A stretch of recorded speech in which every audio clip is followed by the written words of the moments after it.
Shalom para siswa yang saya kasihi dalam Tuhan Yesus Kristus. Pada kesempatan kali ini Pak Tekad akan menceritakan pengalaman hidup Bapak sejak usia kanak-kanak hingga sampai dengan lulus kuliah, dalam rangka untuk memberikan motivasi kepada para siswa sekalian bahwa dalam hidup ini tidak ada sesuatu yang terjadi kalau tidak kita lakukan dalam keseharian kita. Awalnya pada masa kanak-kanak Bapak hidup di daerah Sulawesi sampai dengan SD itu Bapak tinggal di kampung yang jaraknya dari kota kurang lebih 8 km. Nah, sewaktu masa SD Bapak di sekolah Bapak itu ada tidak jauh dari kampung sehingga tidak terlalu bermasalah. Tapi sejak Bapak di SMP, Bapak harus sekolah di kota yang jaraknya kurang lebih 8 km. Nah, untuk menempuh dari kampung ke kota itu kurang lebih diperlukan waktu paling cepat 1,5 jam perjalanan, dan itu ditempuh dengan jalan kaki karena di sana belum ada sarana transportasi.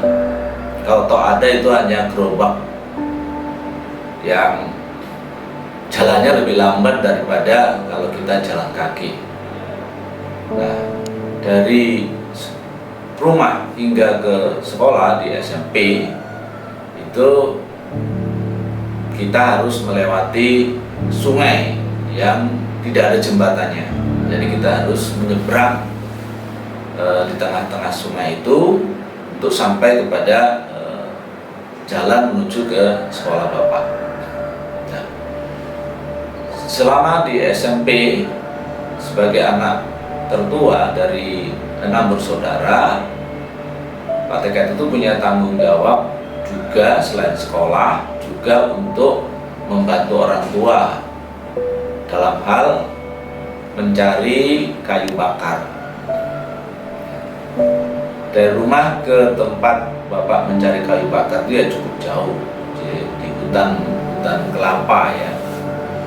Nah, kurang lebih setelah Bapak selesai mencari kayu, Bapak harus membantu orang tua, dalam hal ini ibu mamanya Pak Tekad, untuk mempersiapkan makan malam dan makan untuk besok. Sehingga kegiatan Pak Tekad itu tidak hanya bersekolah. Selain bersekolah, Bapak juga harus membantu kegiatan orang tua. Nah, pada masa SMP itu Bapak juga harus berjualan es lilin keliling di kota. Kurang lebih 2 jam. Kita sekolahnya berakhir jam 12. Pak Tekad jam 12 sampai jam 2 itu berkeliling di kota untuk menjajakan es lilin. Nah, hasil penjualan es lilin itu Bapak gunakan untuk uang saku dan juga sedikit untuk adik-adik Bapak di rumah. Itu rutin Bapak lakukan selama di SMP sampai dengan kelas 2 catur bulan kedua. Nah, kemudian tahun 1973 kalau tidak salah itu Pak Tekad harus mengikuti Jambore Nasional Pramuka pertama di Cibubur. Nah, dalam perjalanan dari Sulawesi ke Cibubur, kami sempat singgah di kota Surabaya.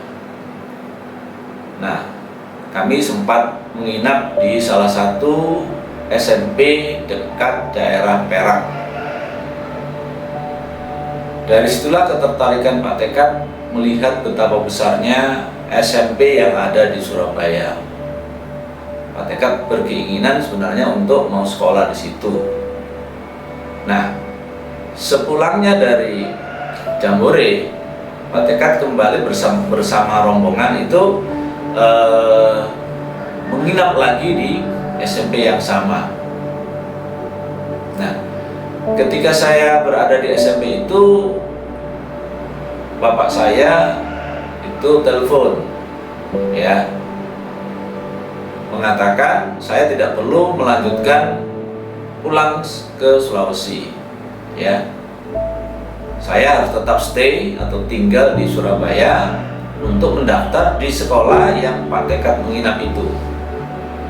Karena menurut orang tua Pak Tekad, pendidikan di Surabaya, Pulau Jawa itu jauh lebih baik daripada pendidikan yang ada di Sulawesi. Dan itu ya memang kenyataannya seperti itu. Menurut orang tua Pak Tekad, kalau kamu mau berhasil, kamu harus sekolah di Jawa. Dan sebagai anak sulung, ya saya mematuhi saja apa yang disarankan oleh orang tua Pak Tekad. Sekalipun Pak Tekad tidak punya famili di Surabaya. Ayah saya atau orang tua saya mengatakan, kamu sementara tinggal di asrama saja. Nanti orang tua Pak Tekad yang mengurus izinnya ke pemerintahan di Sulawesi itu. Dan pada akhirnya pada tahun 73 itu juga sekitar bulan Februari atau Maret begitu, Pak Tekad tinggal sementara di asrama kurang lebih 1-2 bulan itu ya. Pak Tekad tinggal di situ karena memang asrama itu diperuntukkan untuk mahasiswa. Nah, setelah itu Pak Tekad harus cari rumah kos yang berdekatan dengan sekolah Bapak. Timbul persoalan, dari mana biaya untuk makan sehari-hari? Dari mana biaya untuk uang saku? Nah, dari situlah kemudian Pak Tekad mulai menawarkan diri mencari pekerjaan paruh waktu. Jadi sepulang sekolah jam 12, itu Pak Tekad pertama menawarkan diri untuk bekerja di rumah makan, salah satu rumah makan Padang yang tidak jauh dari sekolah Bapak, itu sebagai tukang cuci piring. Nah, dari situlah kemudian Pak Tekad dapat uang sekaligus dapat makan, sehingga Pak Tekad tidak perlu lagi bingung untuk membayar biaya makan sekaligus untuk membayar uang jajan Pak Tekad. Cukup dari mencuci piring kurang lebih sekitar 4 jam dalam satu hari. Nah, setelah itu Pak Tekad memasuki usia di tingkat SLTA, ya, dulu SLTA. Pak Tekad kemudian memilih waktu itu 2 sekolah, SMA dan SMK. Dulu SMEA itu ya, namanya SMK. Dari 2 sekolah yang Bapak ikut tes itu, dua-duanya diterima. Nah, kemudian pada tes terakhir di SMA itu adalah tes untuk melihat kesehatan mata, ya, karena waktu itu jurusan yang Pak Tekad tuju adalah IPA. Nah, kemudian setelah dites, ternyata baru di situ Pak Tekad tahu Pak Tekad ini buta warna sebagian, sehingga oleh SMA dianjurkan untuk tidak di SMA karena tidak lulus, maksudnya ya, karena tidak lulus tes mata, karena IPA itu kan berkaitan dengan masalah ilmu eksakta, sehingga memerlukan mata yang sehat, ya, sehingga Pak Tekad akhirnya memutuskan untuk memilih yang SMK atau SMEA, SMK seperti yang kalian jurusannya akuntansi. Nah, selama pengalaman Pak Tekad di SMK, ya Pak Tekad tetap kos, ya, dan tempat kos Pak Tekad itu agak jauh, ya, karena cari yang murah, Nana, ya. Saya kosnya di daerah Pandigiling, ya, itu karena itu waktu itu sangat murah Pandigiling kosnya dibandingkan dengan daerah Pragban, ya. Nah, ketika masa SMK itu, perjalanan dari tempat tinggal Pak Tekad sampai ke SMK itu sama Pak Tekad tempuh dengan jalan kaki, karena memang tidak ada uang, ya, uang cukup untuk makan sama untuk uang jajan di sekolah, ya. Nah, setiap hari Pak Tekad jalan kaki kurang lebih 1 jam, ya, dari Pandigiling ke daerah SMK Bapak itu setiap hari sampai dengan Pak Tekad lulus. Nah, bagaimana untuk membiayai kehidupan Pak Tekad selama masa SMK? Ya, kalau pada masa SMP Pak Tekad itu menawarkan untuk jadi cuci piring. Nah, ketika SMK Pak Tekad tidak lagi cuci piring, tetapi Pak Tekad ngelesi, ya, ngelesi anak-anak SMP. Ya, itu kan lebih ringan pekerjaannya, ya. Di samping ngelesi, Pak Tekad juga kerja serabutan. Apa saja yang ada pekerjaan ditawarkan, Pak Tekad lakukan selama Pak Tekad mampu. Termasuk yang berkesan itu adalah ketika Pak Tekad harus membantu orang nguras WC, ya. Nah, karena Pak Tekad badannya tidak terlalu besar waktu itu, Pak Tekad hanya bertugas untuk mengambil dari septic tank, dimasukkan ke kaleng, kemudian ada petugas lain yang mengangkut, dipikul untuk dibuang ke saluran pembuangan air. Ya, itu pekerjaan yang sampai hari ini Pak Tekad selalu teringat, ya, betapa memang kalau kita mau hidup, kita mau berhasil, dan di belakang itu kita latar belakang ekonominya pas-pasan atau bahkan kurang cenderung, ya, kita harus tetap bekerja, kita tetap harus sekolah, kita tetap harus semangat. Itu yang membuat Pak Tekad bisa bertahan sampai menyelesaikan masa SMK. Kemudian ketika selesai SMK, orang tua Pak Tekad menyarankan untuk saya melanjutkan studi ke perguruan tinggi. Nah, disitulah saya mulai kebingungan lagi, bagaimana untuk biaya pendaftaran, kemudian uang kuliah, kemudian transportasi, dan sebagainya.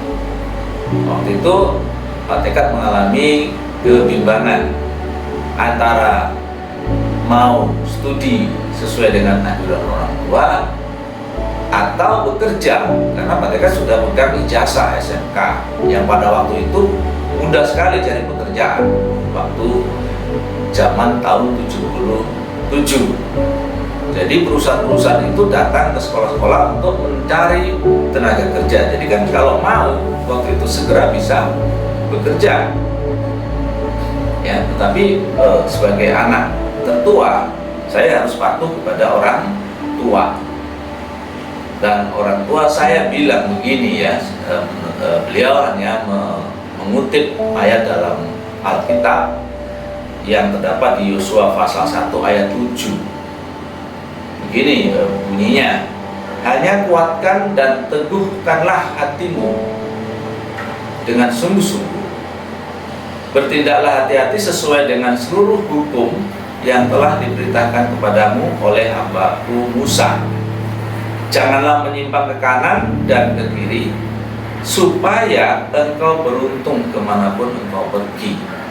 Jadi dari ayat ini orang tuanya Pak Tekad itu memberikan bekal bahwa ya memang hidup ini perlu berjuang, Oleh karena itu dikatakan kalau kamu mau menjadi lebih baik lagi, ya, kuatkan dan teguhkanlah hatimu. Artinya kita harus semangat, ya, kita harus kuat menghadapi situasi yang mungkin itu menyulitkan kita. Itu yang pertama.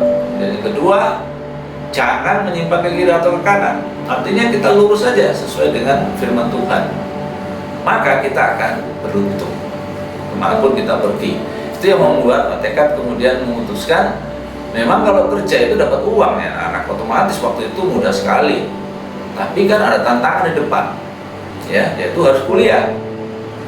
Tidak kuliah tanpa ada dukungan finansial yang cukup.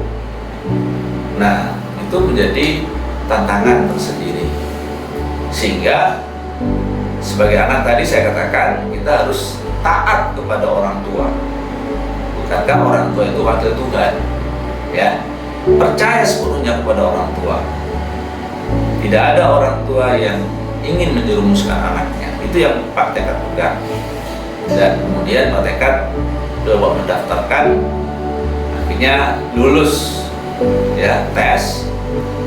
Dan kemudian untuk membayar itu Pak Tekad menghadap ke rektor. Pak Tekad belum bisa, bagaimana kalau dicicil gitu ya.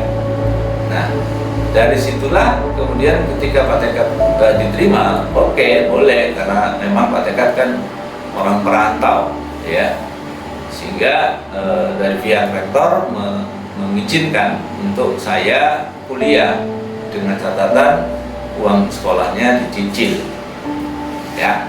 Nah, dari tempat sekolah dari tempat tinggal Bapak ke tempat kuliah itu sangat jauh anak-anak, ya, kurang lebih 10 km dari Pandigiling ke daerah Ketintang, ya.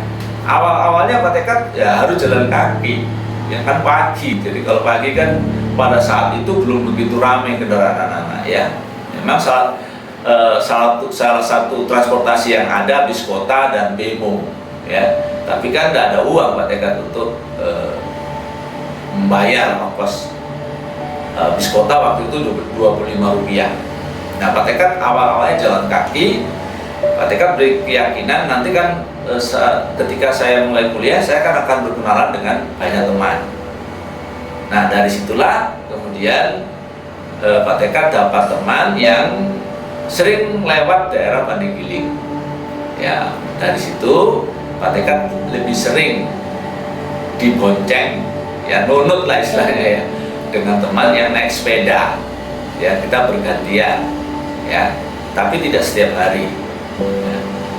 Nah, dari situ kemudian saya memberanikan diri ke pihak dekan waktu itu, menjelaskan apa adanya Pak Tekad, bahwa saya ini orang tidak mampu, dari keluarga tidak mampu. Bisa nggak saya diusulkan dapat beasiswa? Kemudian dekan saya mengatakan, ya, nanti kamu jalani dulu kuliah 1 semester. Dari hasil kuliahmu nanti baru bisa kita pertimbangkan apakah Anda bisa mendapatkan beasiswa atau tidak. Nah, saya dengan sungguh-sungguh, dengan sangat bekerja keras, anak-anak, ya, saya juga membantu jurusan. Jadi saya bekerja membantu apa adanya, apa-apa saja yang bisa dikerjakan, nyapu, ya, ngepel, kemudian bikin surat, membuat surat-surat dan sebagainya yang diperintahkan oleh dosen, ya. Saya lakukan itu dalam rangka apa? Yang pertama, karena saya bersyukur sudah diberi kesempatan untuk kuliah dengan mencicil, ya, mencicil. Yang kedua, saya diberi ruangan untuk saya beristirahat, ya, tidur, ya, selama saya belum mendapatkan sarana transportasi. Karena kalau pulang lagi kan sulit, ya, anak-anak, ya. Nah, anak-anak, pada akhir semester pertama Pak Tekad mendapatkan hasil yang sangat-sangat memuaskan, ya, nilai-nilainya. Akhirnya oleh pihak rektorat diusulkan untuk mendapatkan beasiswa yang namanya beasiswa Super Smart itu. Beasiswa ini diperuntukkan untuk anak mahasiswa yang dari keluarga tidak mampu tapi berprestasi. Besarannya itu 12.000 rupiah per bulan. Sementara uang sekolahnya atau uang SPP-nya itu 12.000 tapi 1 semester. Sehingga uangnya masih cukup banyak lah lebihnya. Ya. Dari situlah kemudian sisa uangnya itu bisa digunakan untuk naik bis kota, untuk bisa beli buku, dan untuk uang makan.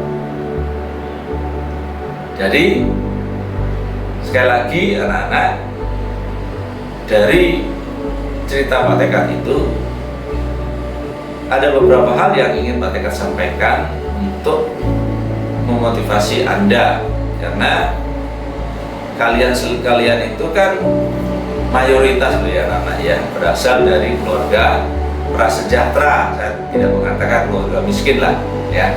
Kalau dulu memang istilahnya keluarga miskin masa Pak Tekad, tapi keluarga prasejahtera. Pesan pertama adalah capailah cita-citamu setinggi mungkin. Itu yang pertama, capailah cita-citamu setinggi mungkin. Dengan apa? Dengan senantiasa memiliki semangat, ya, semangat juang dan bekerja keras. Jangan menyerah, jangan mudah menyerah dengan keadaan. Jangan menyalahkan keadaan, anak-anak. Kita bersyukur bahwa kita diberi sehat. Ya, Anda sekalian kan diberi sehat, diberi kecukupan makan dan minum. Ya, mungkin kalau masalah transportasi, mungkin ada juga Anda yang dulu seperti Pak Tekad tak punya sepeda pancal aja nggak punya. Tapi kita kan dianugerahi Tuhan kaki kita pakai. Ya, untuk berjalan dimanapun. Karena dengan berjalan itu ada 2 manfaat yang diperoleh. Yang pertama, kita sehat. Yang kedua, tidak perlu keluar uang transport. Dan yang ketiga, tepat waktu. Karena kalau kita jalan kaki, tidak ada jalan macet. Memang tantangannya adalah hujan dan panas, tapi kan bisa diatasi. Ya. Jadi kepada kalian yang mungkin tidak seberuntung teman yang lain, seperti Anda yang tinggal di panti asuhan, jangan pernah menyalahkan diri sendiri. Loh, saya kok terlahir saya nggak tahu papa mama saya. Tak penting, anak-anak. Yang penting kan anak-anak tahu anak-anak adalah anak Tuhan. Itu yang pertama. Ya. Yang kedua, jangan pernah menyerah dengan keadaan Anda. Berjuanglah. Ya, karena dengan berjuang dan bekerja keras pasti Anda akan berhasil seperti apa yang Pak Tekad alami. Ya. Jadi kalau toh misalnya Anda itu harus berjalan kaki atau harus makan seadanya, lakukan. Pulang sekolah, kalau ada waktu, bekerjalah untuk mendapatkan uang saku. Karena sekali lagi tidak ada hasil tanpa kerja keras, tidak ada. Dan alangkah bahagianya kita ketika kita meraih hasil dengan kerja keras kita. Itu kebahagiaan yang luar biasa. Pak Tekad tidak mengatakan Pak Tekad itu sudah sangat berhasil, tidak.